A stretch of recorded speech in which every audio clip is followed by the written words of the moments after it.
A gente vai, claro, agora ouvir quem entende de verdade do assunto, especialista. Vamos repercutir a decisão do Ministério da Saúde, que, de novo, recomendou parar a vacinação de adolescentes no Brasil. Juarez Cunha, presidente da Sociedade Brasileira de Imunização, está aqui conosco. Caríssimo, muitíssimo obrigada pela participação à quente aqui no CNN 360. Dia muito difícil para os operadores da saúde no Brasil, porque evidentemente, a gente trouxe aqui ao longo dessa edição um choque na opinião dos principais gestores. Então, o Conselho dos Secretários Estaduais de Saúde atônito com a fala do ministro Marcelo Queiroga, o Estado de São Paulo atônito, a Secretaria da Capital dizendo que vai seguir vacinando, outros estados parados. A minha pergunta é, com o que se tem de indícios cientificamente verificáveis, minimamente palpáveis até agora, essa decisão do ministro faz sentido e qual é o impacto dela para o nosso plano de imunização? De novo, boa tarde. Obrigada, doutor. Boa tarde, Daniela. É um prazer estar aí com vocês na CNN. Bem, eu acho que o que já foi colocado aí é a indignação de todos que estão tentando colaborar como as sociedades científicas, né? A gente tem tentado colaborar ao máximo, né? E essas notícias acabam levando exatamente a um descrédito, uma falta de confiança, né? Não só na vacina, como nas instituições e no nosso PNI, né?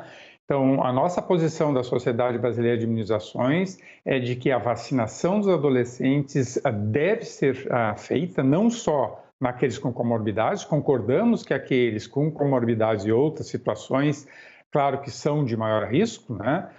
Como a gente já viu em outras situações da população em geral, também os que têm comorbidades têm maior risco, mas a vacinação seja também como era previsto e como era combinado até o plano de ontem, para todos os adolescentes acima de 12 anos.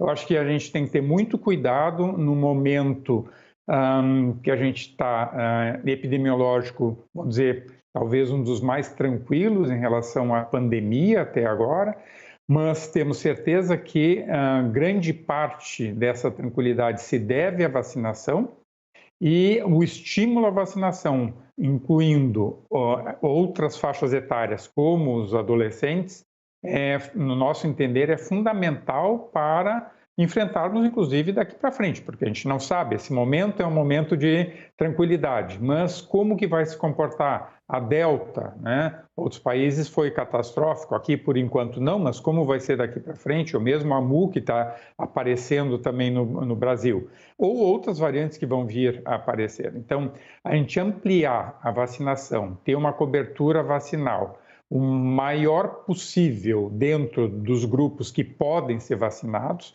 Os adolescentes podem ser vacinados, nós temos vacinas liberadas pela Anvisa, utilizada em vários outros países, né? E sempre, eu acho que isso, claro, nós temos que pensar sempre no risco-benefício. Então, tudo que nós temos até agora, de todas as vacinas que nós temos para uso, não só no Brasil como no mundo, o benefício sempre é superior em relação aos riscos, né? Então, eu acho que é uma triste notícia e que leva a uma grande hesitação, uma confusão e uma dificuldade de se passar o recado adequado para a população. Doutor, vamos aqui de cabeça listar, por exemplo, Estados Unidos, Israel começou a vacinar adolescentes super cedo e com Pfizer, e isso teve um papel importantíssimo para a retomada minimamente segura, e eu falo minimamente porque a situação é tão difícil que as pessoas se aproveitam de qualquer brecha para disseminar desinformação.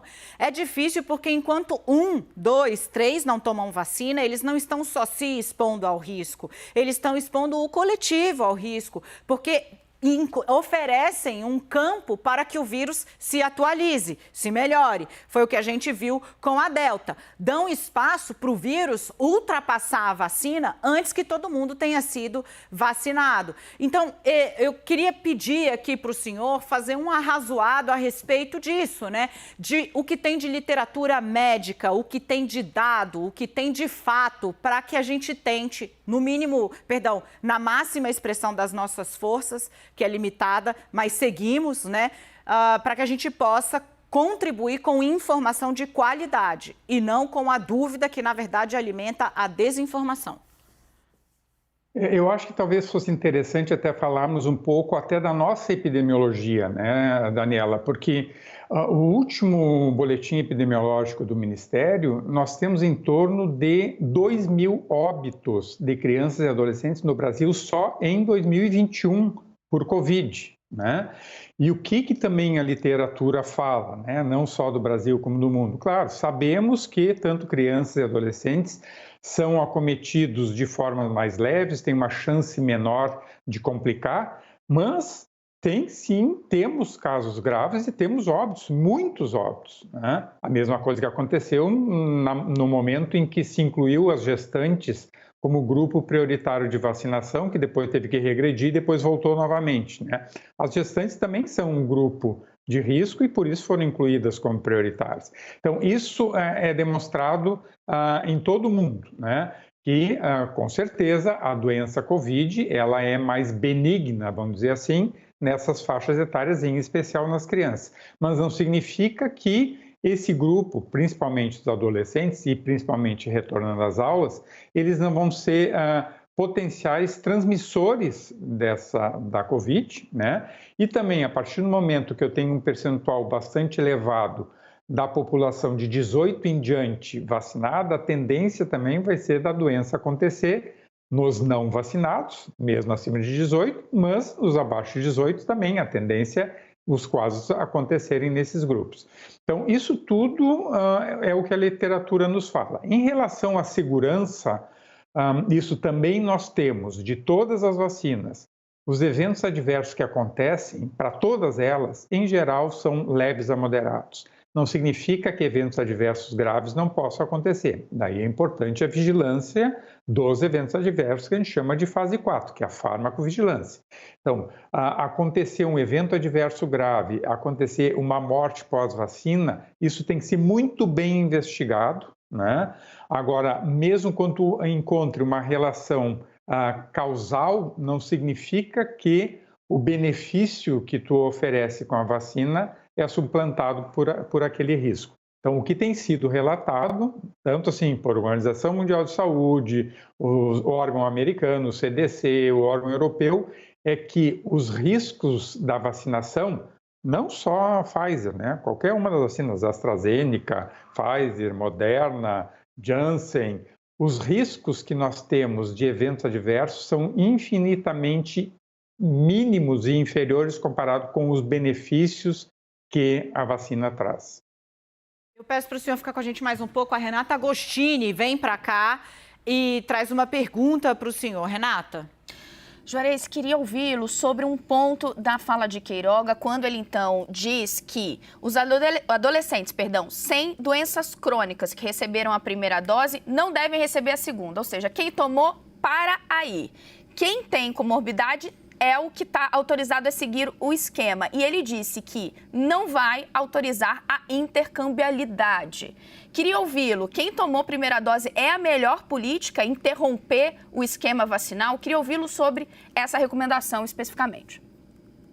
Não, na nossa opinião, primeiro a gente gostaria que fosse retomado o plano de vacinação dos adolescentes, que era o plano anterior a ontem, né? Quer dizer, anterior a hoje, né? Porque a gente continua achando como uma medida muito importante de saúde pública e aquilo também que a Daniela tinha colocado, não só a proteção do indivíduo, mas da coletividade. Vai ser importante termos a vacinação da coletividade para alcançar o controle da pandemia. Então, sou totalmente contrário, né, à não possibilidade de completar um esquema, né, e eu acho que também deu uma mistura de coisas, porque o ministro coloca também que um dos motivos de suspender a vacinação foram os erros de vacinação. Os erros de vacinação, com esses milhões de doses que nós temos aplicado, eles acontecem, né? Às vezes uma dose errada, ou uma idade errada, um intercâmbio de vacinas que não foi adequado. Então, isso não é uma novidade, né? Então, eu acho que é fundamental dizer que E reforçar aquilo que a gente sempre falou. O esquema vacinal tem que ser completo para a proteção da pessoa, tanto que nós estimulamos que as pessoas façam, aquelas que não fizeram a segunda dose, façam a segunda dose. Então vai ser uma decisão, no meu ponto de vista, equivocada, não permitir que o adolescente que começou o esquema vacinal não seja permitido que ele termine o esquema vacinal, né? Agora, com certeza, esses que receberam um produto que não era para ter sido utilizado na faixa etária, porque não está liberado pela Anvisa, esses têm que ser avaliados caso a caso, porque isso é um erro programático. Um erro programático tem que ser tratado como um erro programático e isso tem que seguir daí as regras que o PNI coloca para erro programático. Doutor, oi. Perdão, pode concluir, perdão.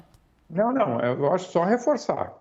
Na nossa opinião, quem iniciou o esquema vacinal deve completar o esquema vacinal. Não sei como é que isso vai acontecer, porque a gente não sabe qual vai ser a próxima orientação, já que o ministro disse que isso não vai ser possível, né? Esperamos que as pessoas que fazem parte da Câmara Técnica e que apoiam o Ministério, e que eu tenho dúvida se essa decisão da nota técnica e mesmo da decisão de hoje foi embasada com a opinião dessas pessoas, né?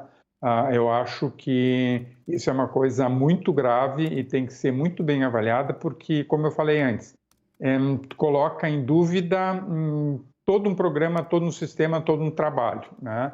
E leva uma desconfiança na população.